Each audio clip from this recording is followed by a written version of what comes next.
Hi guys, எல்லாருக்கும் வணக்கம் guys. நேற்று ஆர்சிபி தோத்துச்சின்னு உங்கள் எல்லாருக்கும் தெரியும். ஆனால் தமிழக ரசிகர்களுக்கு ஒரு அதிர்ச்சி செய்தி என்னன்னு கேட்டிங்கன்னா, நம்ம தினேஷ் கார்த்திக் இதோட ஐபிஎல்லேருந்து ஓய்வு பெற்றதாக அறிவித்திருக்காருங்க. கண்டிப்பாக எல்லாருக்கும் சோகமாக இருக்கும். ஏன்னு கேட்டிங்கன்னா, தமிழகத்தில் கடந்த ஒரு 17-18 வருஷமாக இந்த இந்தியன் டீமில் அப்பப்போ வாய்ப்பு கேட்டு நல்லா ஆடிட்டு வந்த நம்ம தினேஷ் கார்த்திக் இப்போ ஐபிஎல் இருந்து ஓய்வு பெற்றது நிறைய பேருக்கு வருத்தத்தளிக்குது. அவர் லாஸ்ட்டாக பல ஆனந்த கண்ணீரோட சில வார்த்தைகள் சொன்னார். அது என்ன ஏதுன்னு வீடியோவில் டீட்டெயில்டாக பார்க்கலாம். அதுக்கு முன்னே நீங்கள் நம்ம சேனலுக்கு புதுசாக வந்திருந்தீங்கன்னா ஒரு சப்ஸ்கிரைப் மட்டும் படிக்கங்க, வீடியோக்குள்ளே போகலாம்.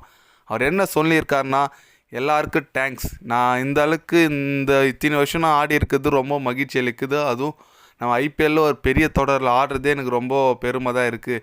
ஏன்னு கேட்டிங்கன்னா, இந்த மாதிரி ஒரு தொடரில் நிறைய பேர் ஆடணும்னு ஆசைப்படுவாங்க. ஆனால் நான் கடந்த 17 சீசனாக ஐபிஎல் ஆடிட்டு வந்துட்டுருக்கேன். நிறைய அணிக்கோசரம் விளையாடிருக்கேன். பஞ்சாப் அணிக்கோசரம், கேகேஆர் அணிக்கோசரம், நிறைய அணிக்கோசரம் விளையாடிருக்கேன். லாஸ்ட்டாக நான் ஆர்சிபி அணிக்கு நான் போகும்போது ஒரு கப்போடு கொடுத்து தான் போகணும்னு நான் நினச்சேன். ஆனால் எவ்வளோ முயற்சி பண்ணோம், பட் என்னால் முடியல.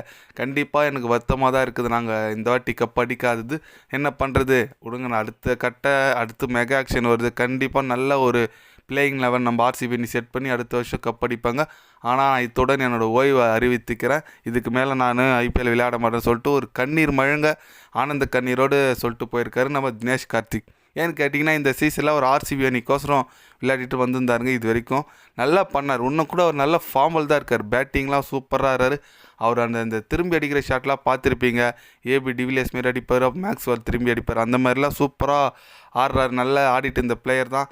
ஆனால் திக்குன்னு அவர் இதுமாரி ரிட்டையர்மெண்ட்டு சொல்லியிருக்குது நிறைய பேருக்கு ஒரு மன உளைச்சல் காலம் இருக்கும். ஏன்னு கேட்டிங்கன்னா, அந்தளவுக்கு சூப்பரான பிளேயருங்க. தினேஷ் கார்த்திக் பேட்டிங்க்குன்னே நிறைய ஒரு ஃபேன் பேஸே இருக்குது. ஏன்னு கேட்டிங்கன்னா, அவர் ஒரு ஸ்டைலிஸ்ட் பிளேயருங்க. தமிழக வீரராக இத்தனை வருஷம் ஆடிட்டுருக்குது ரொம்ப பெரிய விஷயம்.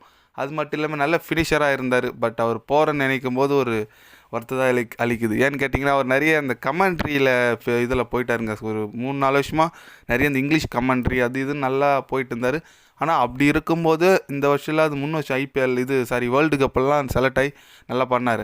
அதனால் இதுக்கு மேலே அவர் கண்டிப்பாக கமெண்ட்ரி அந்த ஒரு இதில் தான் போவார்னு நான் நினைக்கிறேன். பார்க்கலாம் நம்ம தினேஷ் கார்த்திக் அடுத்து என்ன மாதிரி டிசிஷன் எடுக்கிறான்னு சொல்லிட்டு. சப்போஸ் இல்லைனா ஃப்யூச்சரில் எதனா ஒரு ஐபிஎல் டீம் கோச்சாக வந்தவோ நல்லா தான் இருக்கும்.